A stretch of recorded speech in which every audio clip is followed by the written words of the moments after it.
لك إنه زمن التوب عدى ودخلنا عصر البدلات. كانوا يحكوا لك إنه الناس رح تضحك علينا وبدنا تفوت معنا على الحضارة، وردك عليهم قلت لهم لو بشيله بشيل جلدي. حبيبي، بتذكر لما كنت تحكي لي عن أيام زمان وكيف كانت الناس تعيش. نفسي أفهم، أنت كنت بتحكي لي عن زمان أو عن بكرة، عن الأسلوب أو المسلوب؟ واضحك، الحضارة اللي كانوا بيعزموك عليها شوف شو سوت بالدنيا. ناطحات سحاب بتدق عبواب السما نستنا الأرض اللي تحتينا. كيف وصلنا من عندك لهون؟ بشوف تاريخنا بعيونك، والله يعينك على حملك. بعرف إنه ولا أصعب من قراراتك، وبعرف إنك حملت وزن مستقبلنا وماضينا عكتافك. وبقدر إنه المنطق بيقول لو بياخدوا بلادك ما بياخدوا أولادك. بس حبيبي، ليش كنت تقولي خليها بالقلب بتجرح ولا تطلع لبرا وتفضح؟ حبيبي بالقلب بتقتل. بعدين عأي أساس حكينا إنه لو طلعت ما رح تبني أساس جديد؟ عأي أساس حكينا إنه ماضينا ما بيكبر معنا وما بيحمل الحمل وبيزيد؟ عأي أساس حكينا إنه لازم أغير شكلي وصوتي ولغتي وأهلي لأنضم لبكرة؟ عأي أساس حكينا إنه الحقيقة اللي بشوفها بعيونك ما بتخلق حضارة؟ نحن الحضارة. حبيبي، تاريخك مستقبلي، وما بشيل الطوب قبل ما يشيلوا لي جلدي. سجل أنا عربية وبعرف أصلي. قالوا ما حدا بتغير بنفس المكان، مين يحكي لهم نحنا غير؟ يا من حكى لنا صايد عنا ما بتلبق لنا وليه؟ ولا حد يحكي لهم ليه؟ بس أنا قلبي عمره ما بينساه، اسمه هواه. وأنا قلبي ما بينساه، اسمه هواه، اسمه هواه. شمسي أنا الحرية، ما بحني راسي لمية.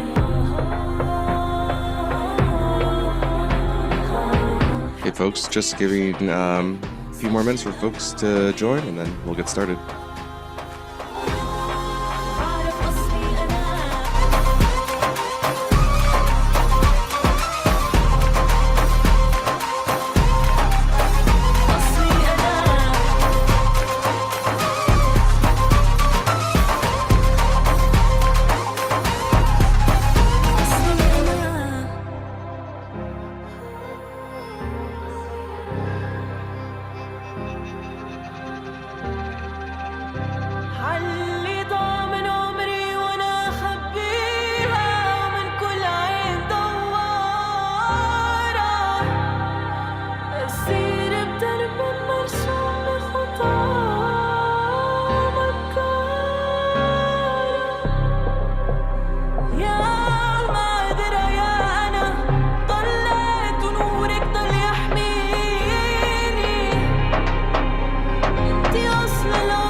Hello, everyone. Welcome to No Azure for Apartheid's public teach-in.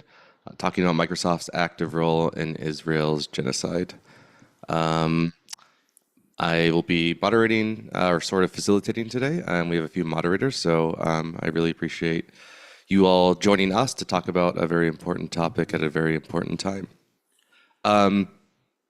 We'll have a few speakers who will cover various topics, and then we will try to save time for questions and answers. So, depending on whichever medium you're joining us from, please use the chat feature to interact with us throughout.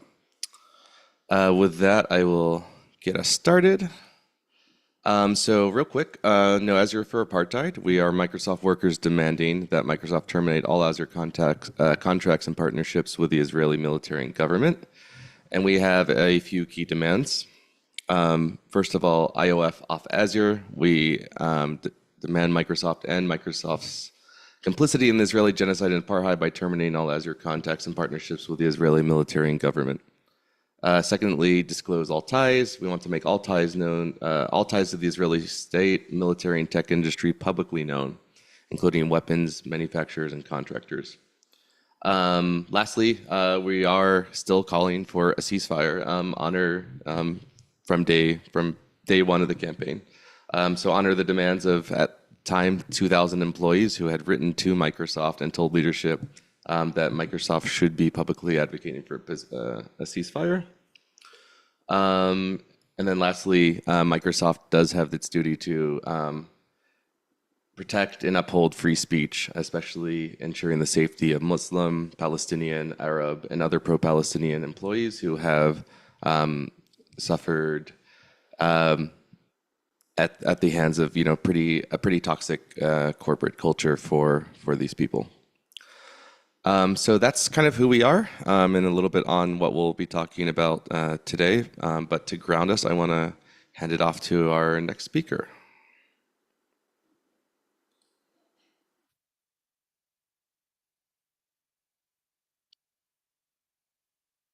which is... Thanks, folks. So today we're going to talk about why we're here, how Microsoft is complicit, the recent UN reports, and then finally what you can do about it. I'm not able to change the slide now. Oh, okay. Sorry. Sorry. Okay, so it seems like it's bouncing. Okay. Okay. So to start off, it's important to ground ourselves in the reality and the scale of the atrocities that Israel is committing against Palestinians right now. Officially, Israel has killed over 60,000 Palestinians. However, Israel has deliberately killed so many of the workers who were responsible for counting the death toll in Gaza, and Israel has made it completely impossible for so many Palestinians in Gaza to reach hospitals so that their dead family, friends, and neighbors could be counted in the official death toll. It's actually estimated that the number of martyred Palestinians is actually in the hundreds of thousands.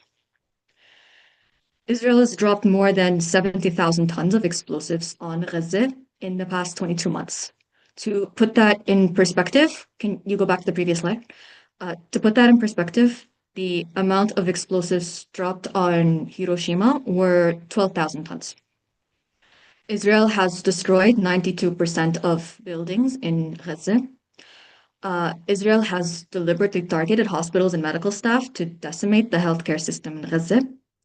Israel has created a mass displacement crisis where practically the entire population in Gaza has been displaced, and tens of thousands of Palestinians in the West Bank have been displaced. Israel has kidnapped thousands of Palestinians and is torturing them in its prisons, and the Israeli military has deliberately sniped Palestinian children in the chest and head.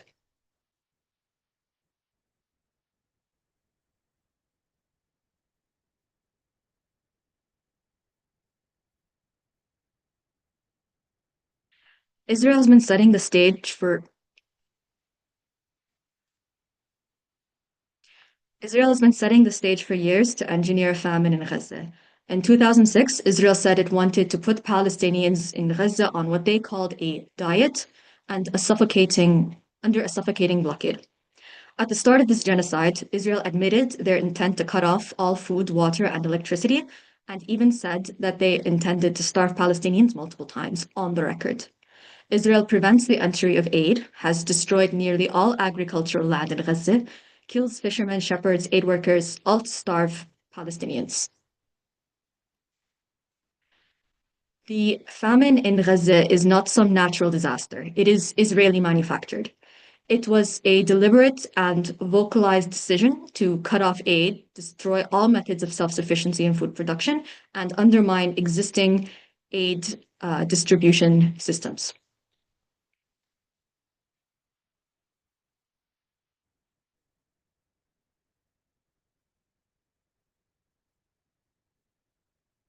Powering Israel's genocide of Palestine is a large network of major corporations. And one of the most complicit companies in this genocide is Microsoft. Investigations have shown the deep partnership that Microsoft has with Israel. And Microsoft has even admitted to providing services to the Israeli military outside of their normal agreements to abet genocide. Today, we're going to talk more about how exactly Microsoft powers genocide and occupation of Palestine and what you can do about it.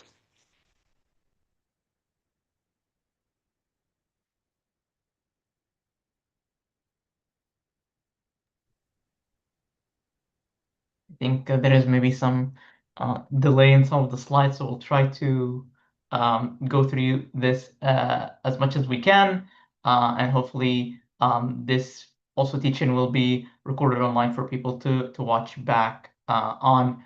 But today we're gonna sort of try to dig in a little bit and explain how in Israel's genocide in Gaza, cloud and AI had been weaponized, became the bombs and bullets of the 21st century. If we go to the next slide. So before we jump into what exactly how cloud and AI had been weaponized, I wanted to give just a quick primer on what is actually cloud. To explain it in simple terms, like imagine you need water for your home. You could technically dig a well, install some pipes, maintain it yourself, or you could just pay the water company to send water whenever you turn it on.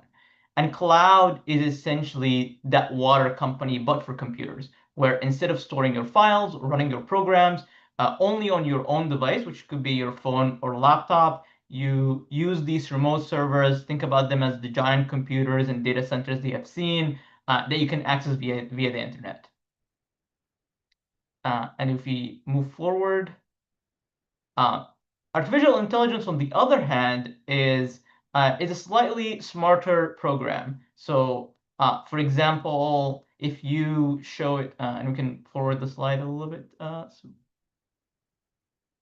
It's a super smart computer program. You kind of it learns how to do tasks by spotting these patterns in the huge amounts of data.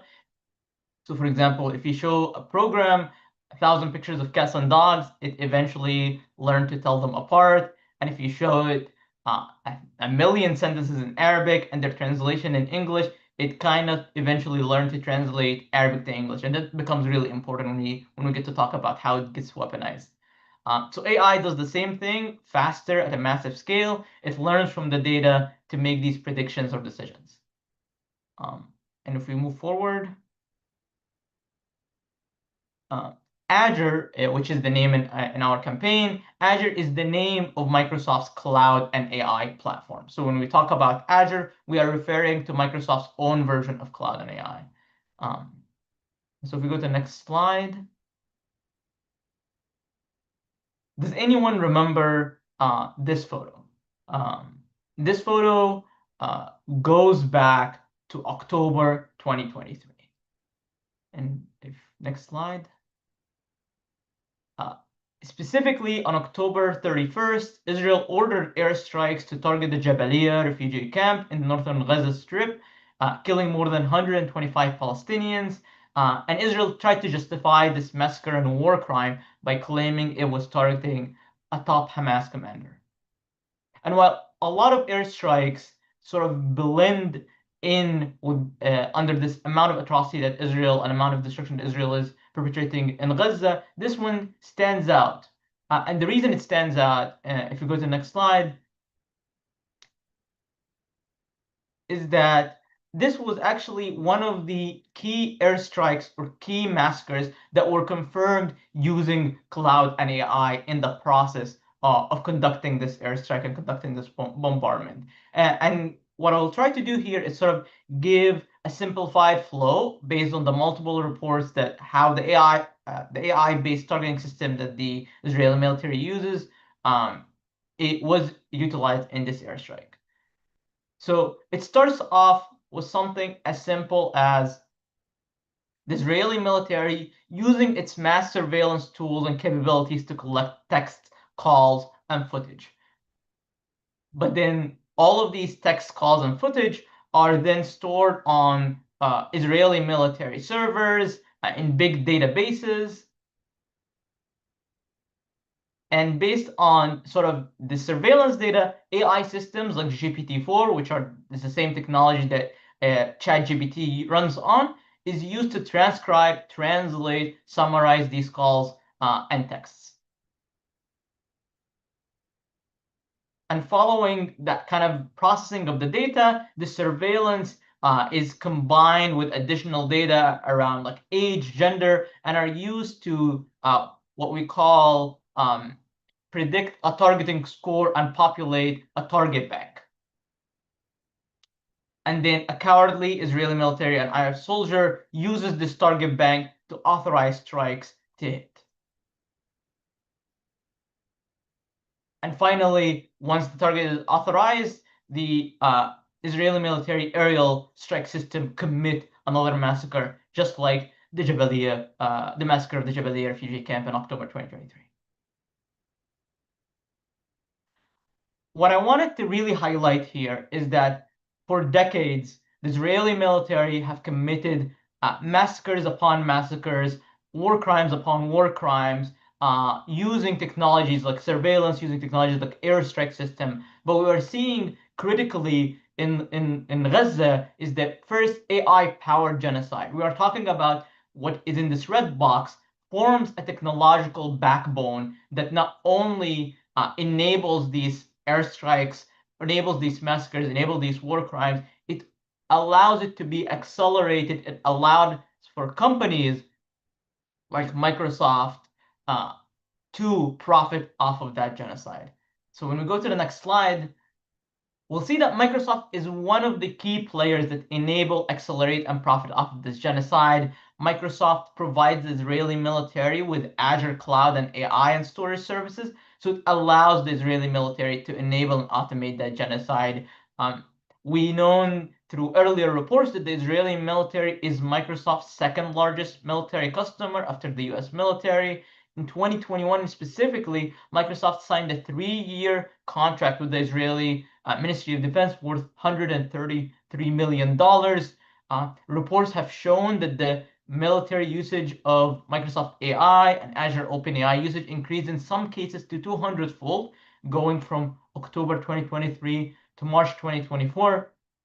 And it's really important to underscore how the scale of destruction, the scale of war crimes, the scale of massacres had been accelerated using this technology. And this is by the testimony of one of the legal officers or the reserve legal officer in the Israeli military, where they say that previously it took a team of up to 20 people a day or more to review one single airstrike.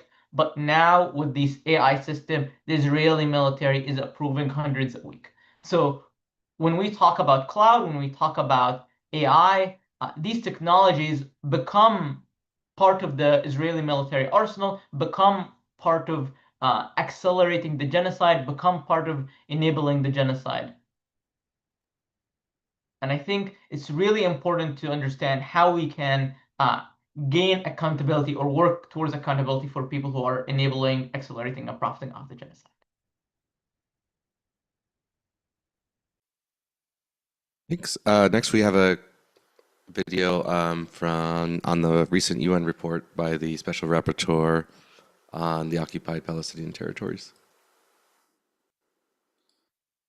On June 30th, Francesca Albanese, a UN-appointed special rapporteur, released a report called From Economy of Occupation to Economy of Genocide. Special rapporteurs are independent experts appointed by the UN to monitor, report on, and advise governments about human rights situations worldwide. They play a vital role in raising awareness and driving change, often shining a light on issues that might otherwise go overlooked. The present report investigates the role of corporate entities in sustaining Israel's illegal occupation and its ongoing genocidal campaign in Gaza. Central to this analysis is the Israeli settler colonial logic of displacement and replacement, a system designed to dispossess Palestinians and erase their presence. Corporate actors, through their investments and partnerships, directly underpin this machinery. Despite long-standing knowledge of these violations, corporations have failed to exercise appropriate human rights due diligence. Instead, since October 2023, many have accelerated their engagement, becoming complicit in the destruction of Gaza and the mass displacement of Palestinians, including the largest displacement in the West Bank since 1967. The demands of the report are simple. Corporate complicity in human rights violations and war crimes must end, and those responsible must face legal consequences. But first, let's define the international legal and normative framework. In conflict zones, businesses are expected to observe heightened human rights due diligence. Liability is determined not just by intentions or compliance procedures, but by the actual human rights impacts of corporate conduct. Multiple international legal bodies, including the International Court of Justice and the International Criminal Court, have clearly affirmed the illegality of Israel's occupation and annexation of Palestinian territory, the illegality of Israel's settlements, racial segregation, and resource exploitation, the opening of proceedings against Israel for genocide, war crimes, and crimes against humanity. These rulings make it clear that these companies must cut ties with any activity or relations that could support or profit from these violations. Failing to do so could result in companies being involved in violations to the right of self-determination, crimes of apartheid and genocide, the crime of aggression, and ancillary crimes and human rights abuses. Now let's define what some of the technological aspects these tech companies are providing. Cloud computing is like a water company for computers. Instead of building your own well and plumbing and having to manage all your pipes, you can just turn on the tap for water. When your computer needs power, storage, or processing, the cloud delivers it instantly, on demand, through its remote servers, which are giant computer and data centers that you access via the internet. Artificial intelligence, on the other hand, is a super smart computer program that recognizes patterns in huge amounts of data. For example, if I showed this program 1,000 pictures of cats and dogs, it'll eventually be able to recognize patterns in future images to tell them apart. AI does the same thing on a faster and massive scale. It learns from data to make predictions or decisions. But who are these corporate actors called out by the Special Rapporteur? Major US tech firms such as Amazon, Alphabet, the parent company of Google, and especially Microsoft are deeply entrenched in Israel's occupation through its surveillance and military infrastructure by providing cloud and AI products. For Microsoft, this relationship can be tracked back as far as 1991. Microsoft's Research and Development Center in Israel is its largest outside the US, and there are documents that show Microsoft personnel working closely with units in the Israeli army to develop products and systems.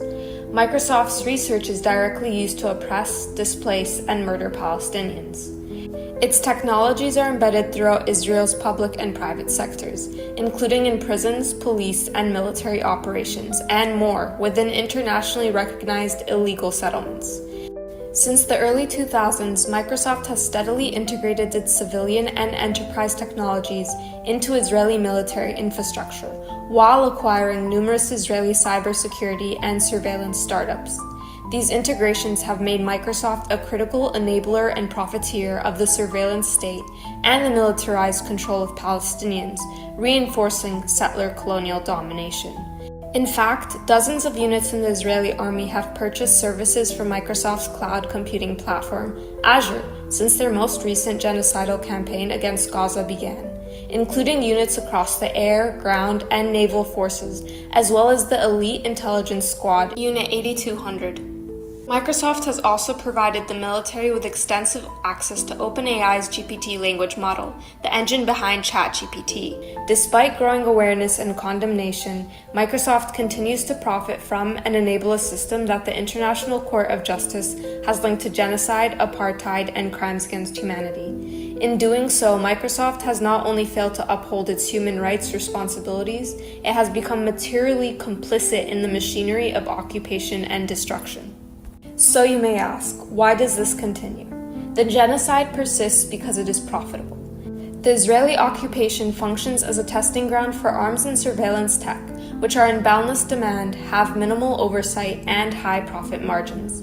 Public institutions, investors, and corporations are all financially enmeshed in this system of apartheid and militarism. The report underscores that had appropriate due diligence been applied, these corporate relationships would have ceased long ago. Their continuation reflects not only the negligence but active profiteering from the suffering and oppression of the Palestinian people. Which brings us to what needs to be done. Corporate liability under international law is clear. International humanitarian and criminal law apply to both states and non-state actors, including corporations and their executives. The UN Guiding Principles on Business and Human Rights outline a continuum of involvement and establish that due diligence alone does not absolve a corporation of liability. Corporate entities may be held liable if their activities directly cause violations, facilitate or enable third-party abuses, and provide material support with actual or constructive knowledge of ongoing crimes. Complicity can take form of moral support, logistical or financial assistance, or helping create the conditions necessary for atrocities. This liability even applies in the absence of the intent to harm. The Nuremberg legacy affirms that economic actors can be criminally responsible for enabling war crimes and genocide. Corporations have been on notice for decades regarding violations in occupied Palestinian territories. The ICJ's finding and the Rome Statute make it clear. The occupation constitutes aggression, and supporting it amounts to complicity in international crime, and any engagement with Israel must account for the illegality at the heart of the occupation, not just the humanitarian impacts. So Microsoft and other corporations must ask, 1. Do our products, services, or activities contribute to human rights violations? 2. Do we increase the risk of such impacts? And 3. Are our actions sufficient in and of themselves to result in harm? If the answer is yes, corporations are legally obligated to cease these actions, provide remedies and reparations, and withdraw completely and unconditionally. In fact, the Special Rapporteur calls for an urgent action. Member states must impose full sanctions and an arms embargo on Israel, including dual-use technology and heavy machinery.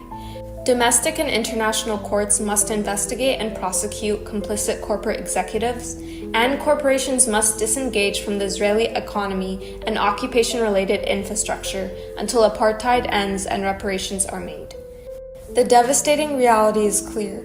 The ongoing genocide and displacement in Gaza continues not only because of political will, but because of the profitable corporate complicity. Tech giants like Microsoft have become deeply embedded in the machinery of occupation, providing the tools, infrastructure, and expertise that enable surveillance, control, and destruction on a massive scale.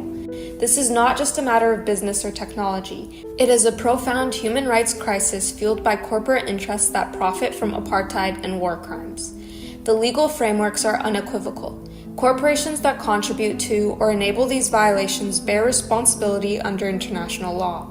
Ignorance or due diligence is no longer an excuse, and active accountability and meaningful actions are imperative. The path forward is clear.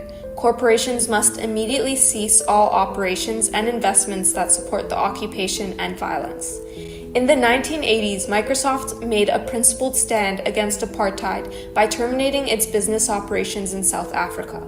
The company explicitly cited the South African government's insistence on apartheid as incompatible with its values and human dignity. At the time, Microsoft went a step further by donating the profits from its South African sales to anti-apartheid efforts and earned praise from human rights advocates for its moral clarity. The same standard must be now applied to Israel's apartheid system, as recognized by multiple human rights organizations and increasingly by international legal bodies. If Microsoft's leadership once believed the apartheid in South Africa was untenable, the same must hold true for the Israeli government's policies of racial segregation, military occupation, and systematic displacement of Palestinians. Governments must enforce sanctions, arms embargoes, and legal prosecutions. If Microsoft does not stop its support for the brutal occupation and genocide, it and its executives must face legal consequences. The global community must demand that justice and human rights guide every business decision connected to this conflict. Ending corporate complicity is not just a step towards peace. It is a necessary move towards justice, dignity, and the restoration of Palestinian rights. Together, through awareness, advocacy, and action, we can hold those responsible to account. The time to act is now. Visit noah.cc to see what you can do to get Microsoft to commit to No Azure for apartheid. On June 30th, Francesca.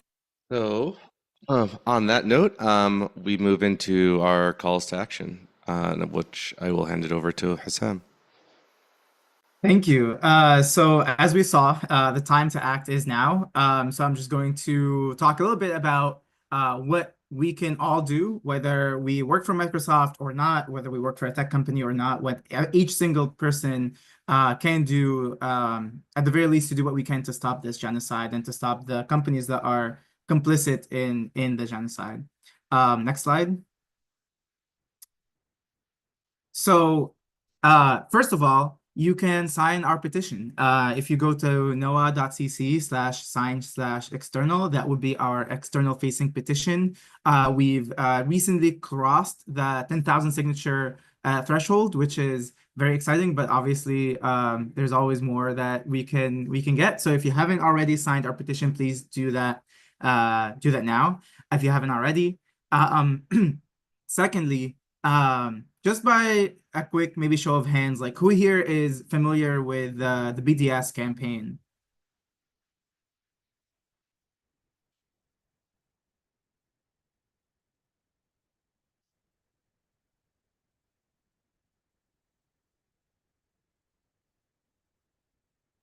Okay, I'm seeing about majority of people, but not everybody. So I'll keep this brief, but for those who are not familiar, BDS is short for Boycott, Divestment, and Sanctions, and it is the Palestinian-led campaign to pressure companies and entities that are most complicit with the Israeli apartheid and genocide in Palestine.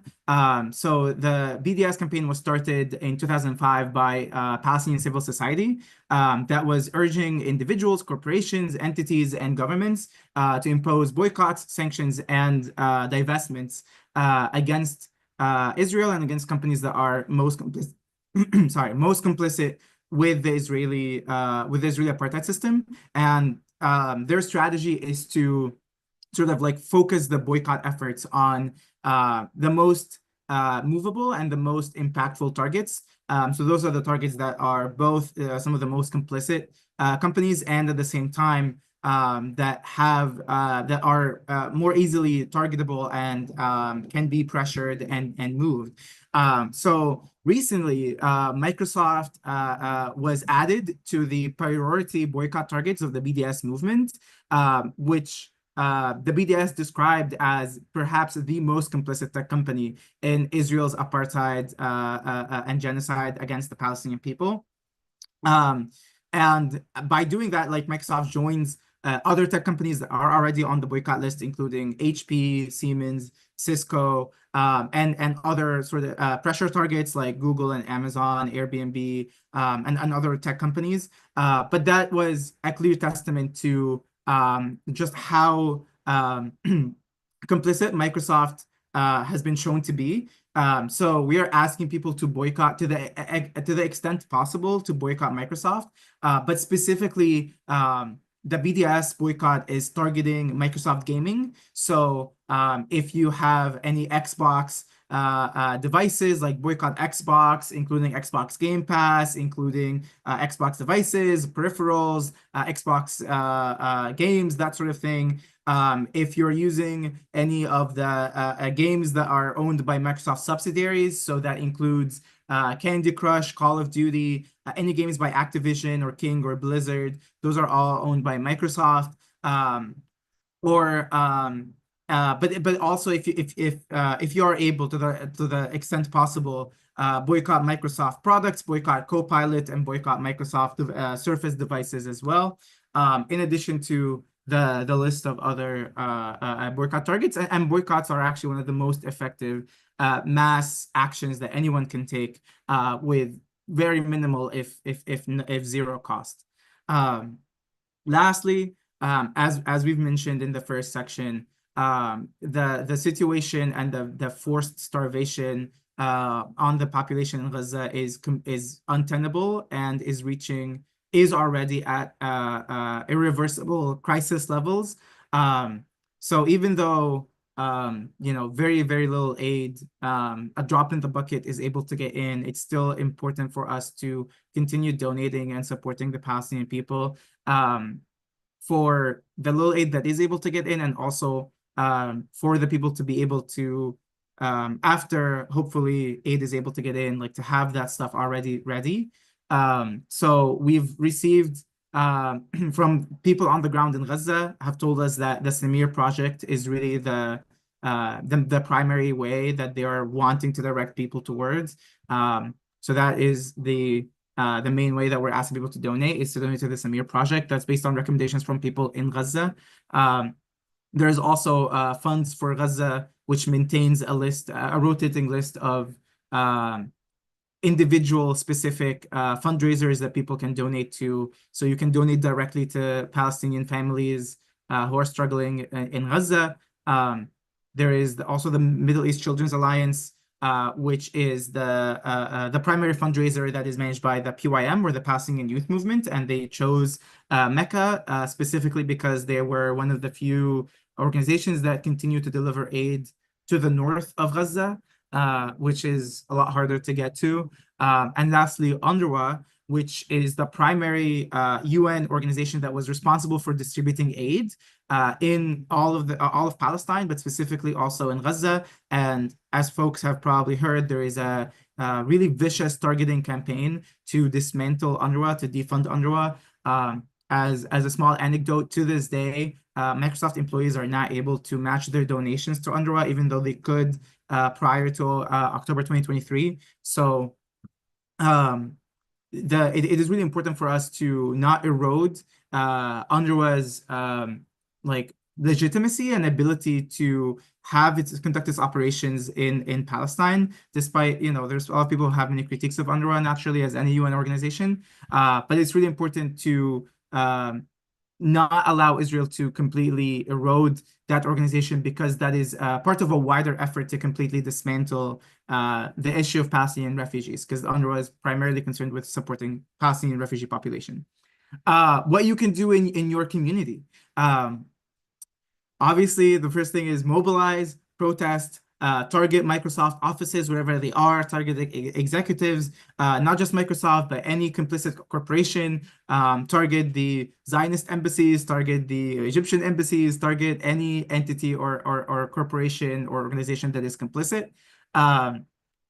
Also, you should pressure your elected officials and local councils to divest. There are active and increasing efforts to get city councils or state funds to divest their money from these complicit corporations. For example, here in Washington, we have a recent campaign that was launched by Jewish Voice for Peace that is demanding the Washington State Investment Fund divest from complicit companies, including Microsoft, Palantir, and other other complicit tech companies. And lastly, like we mentioned, it's still really important to get aid and funds to Gaza. So if you're able to fundraise within your community, that's definitely something that we all can do. Next slide. And lastly, if you are like us, you are a worker and or you're a student, there's a lot you can do within your organization, within your institution or your workplace. One thing we did most recently with No Azure for Apartheid is we launched this pledge to where Microsoft workers are able to pledge not to work or assist with any sort of technical support requests that come from the IUF directly or from Israeli weapons manufacturers or any sort of complicit companies that unfortunately there is a long list of them that Microsoft supports. So that is a really active way of directly stopping your labor from contributing to the genocide to the extent that is possible. So we encourage all industries and all corporations, all workers, wherever they work, if you're able to withhold your labor from specifically the actions that are most complicit in the genocide, please do so. An example of that is also really brave dock workers around the world who are refusing to load ships that are distant to Israel, for example. And then it's really important for us to use the privilege that we have of working for these corporations to research and expose the complicity of those companies. This was really the first thing that NOAA did when we launched our Marriage Made in Hell report in May of 2024. That was the first action that the campaign took.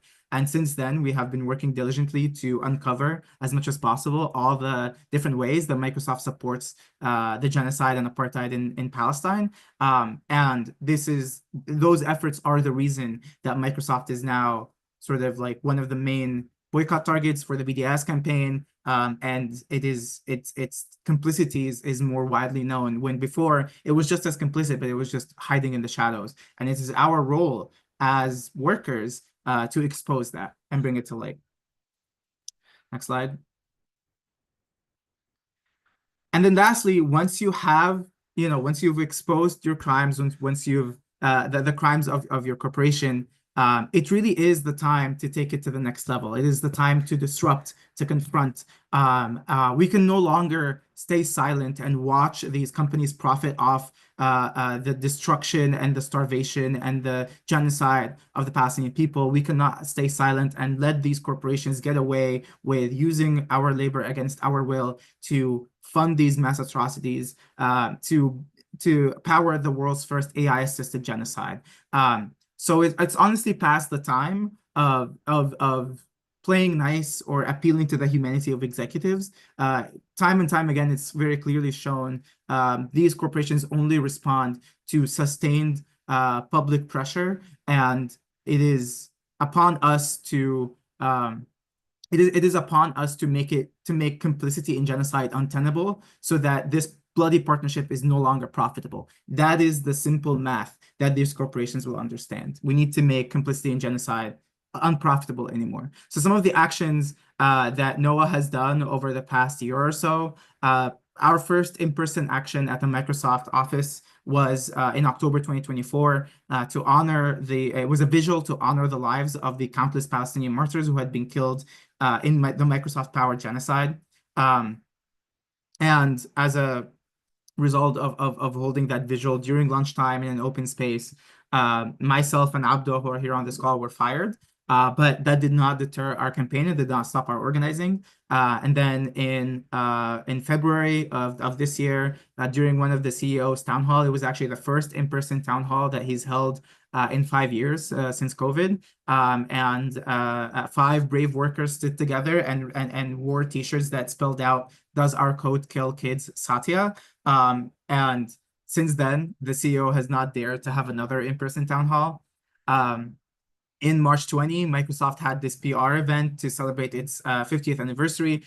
We protested outside the venue, and we disrupted the talk of Brad Smith, who is the president of the company, as well as Steve Ballmer, who is one of the former CEOs of the company.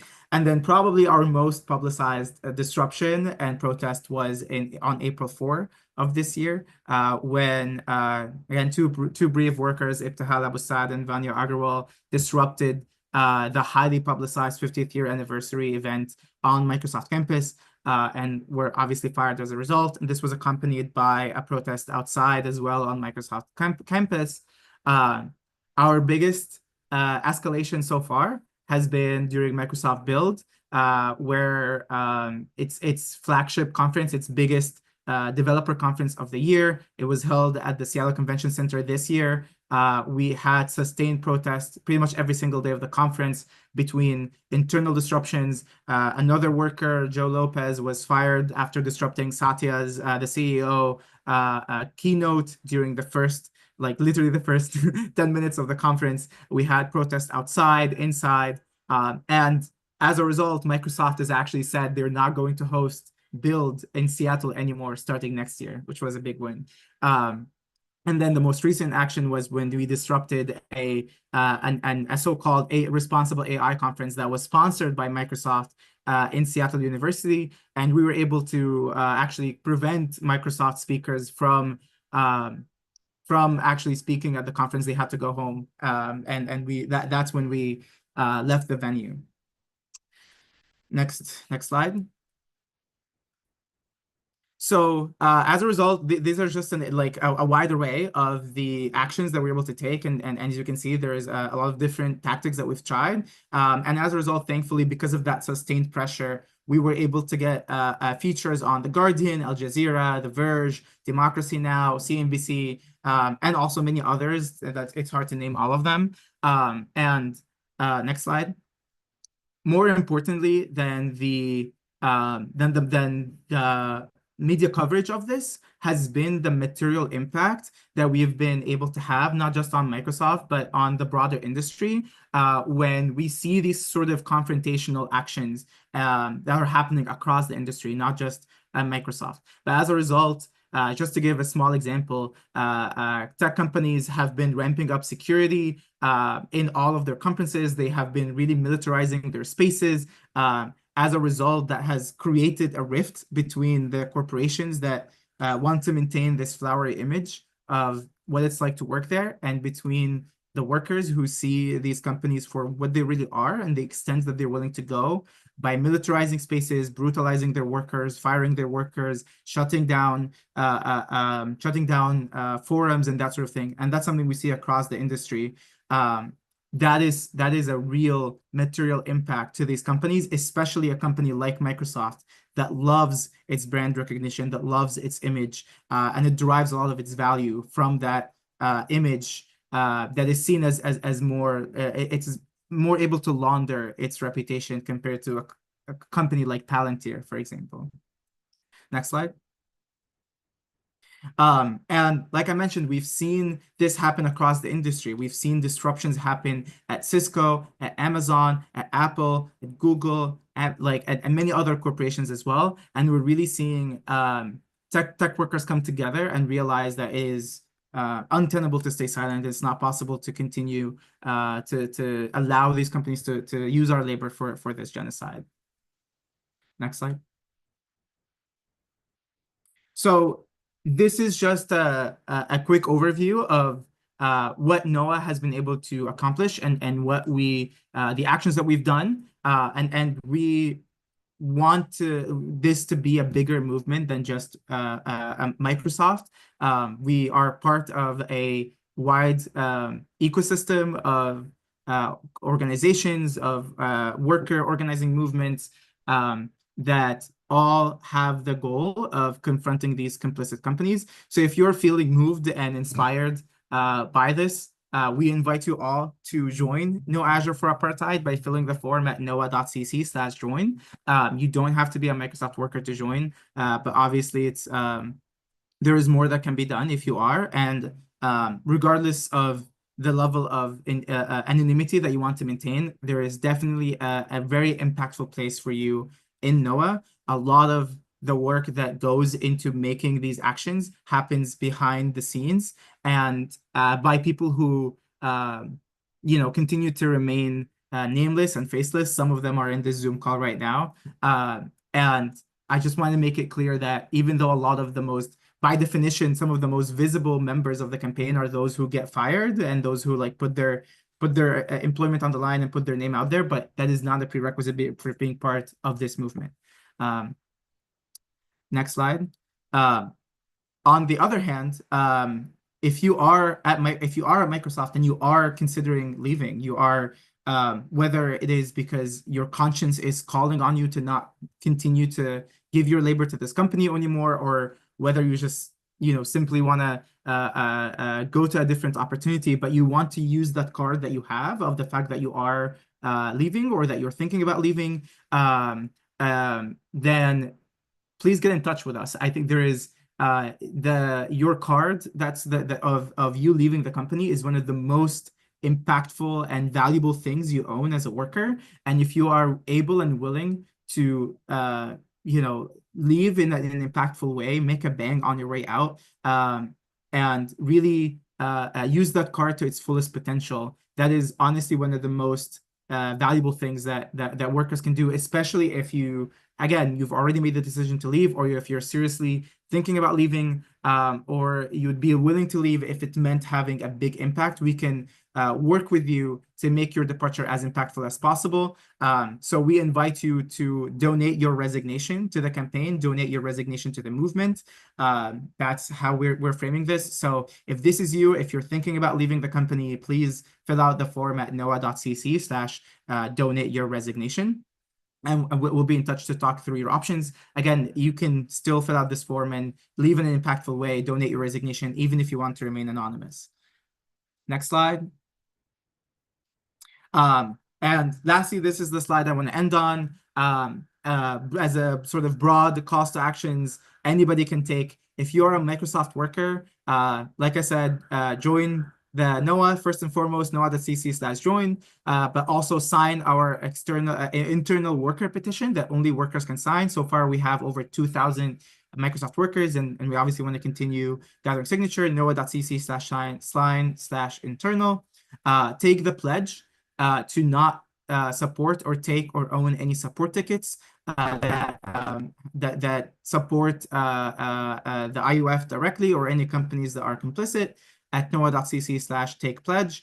And as I mentioned, if you're considering leaving Microsoft and you want to leave in an impactful way, consider donating your resignation by filling the form at noah.cc/donate your resignation.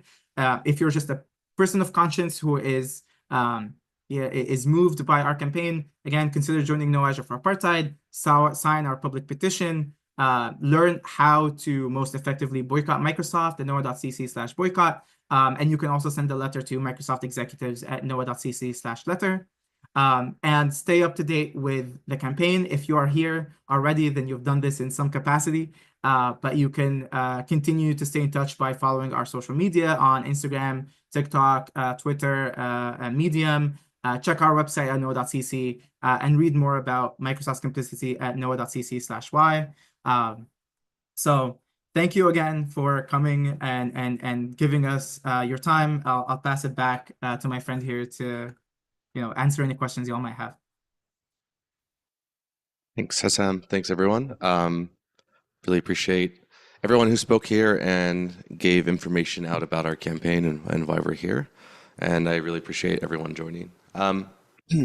Have some time left. We're going to go to questions. So we have a comment/question in the YouTube chat in Arabic. So I won't be able to read it really well, but Abdul, will you be able to take that and perhaps read it out or respond?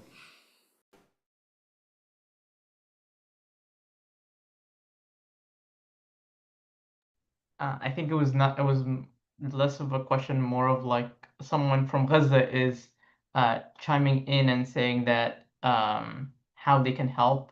I think first of all شرف لينا أيلول. الدور اللي احنا بنقدمه هو دور صغير جدا بالمقارنة باللي أهل غزة بيمروا بيه، وربنا ينصركم ويفكر بكم ويجعلنا بمجهودنا الصغير ده سبب في إن احنا نشوف فلسطين حرة بإذن الله.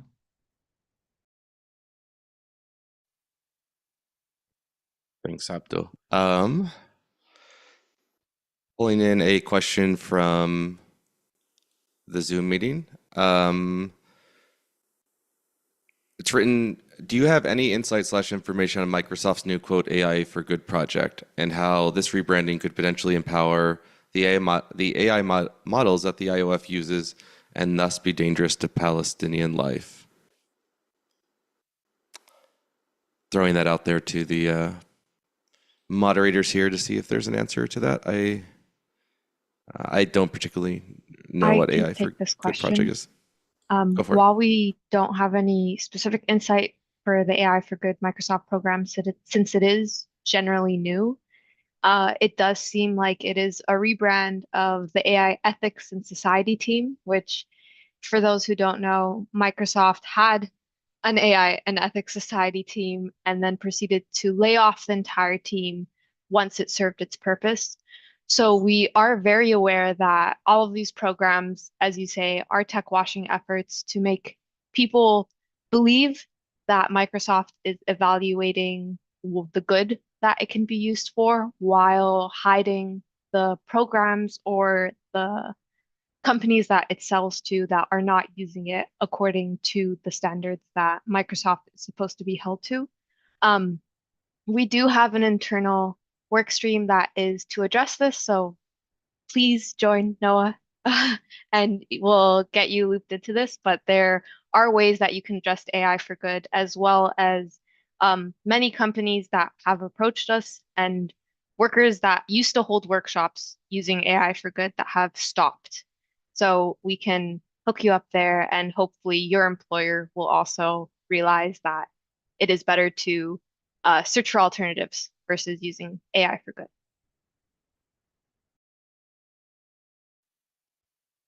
All right, thank you.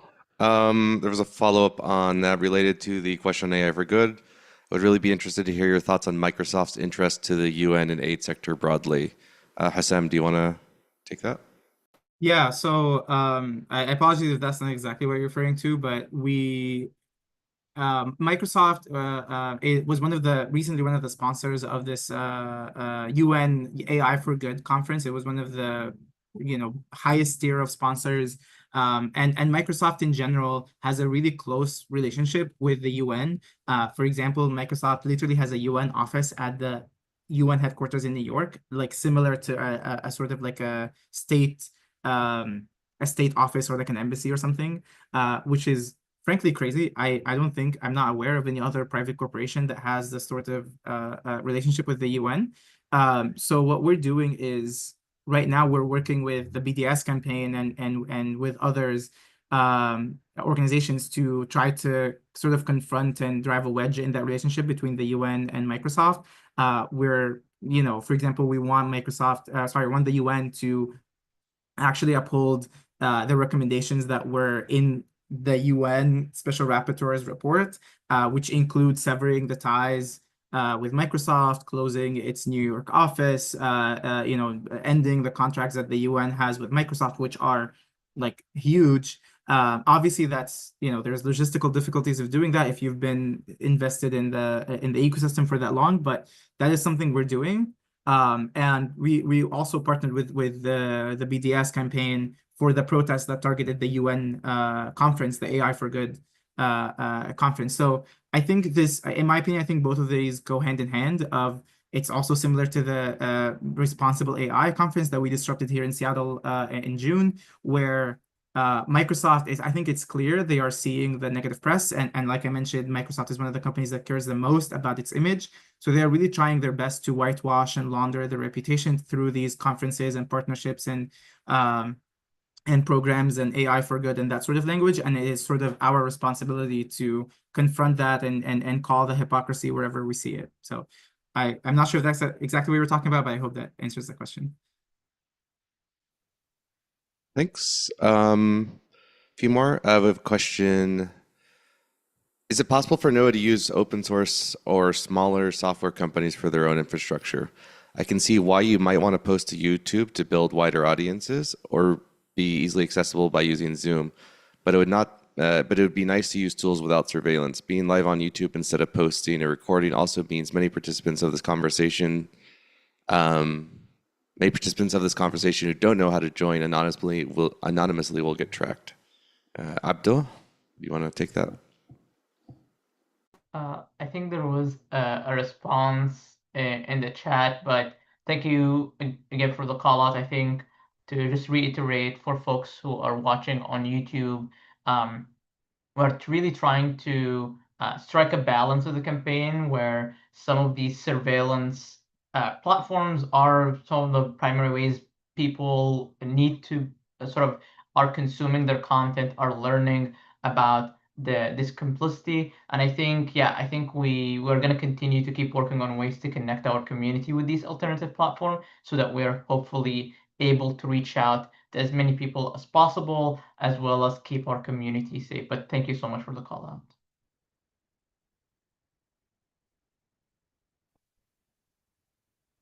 All right. Thank you, Abdul.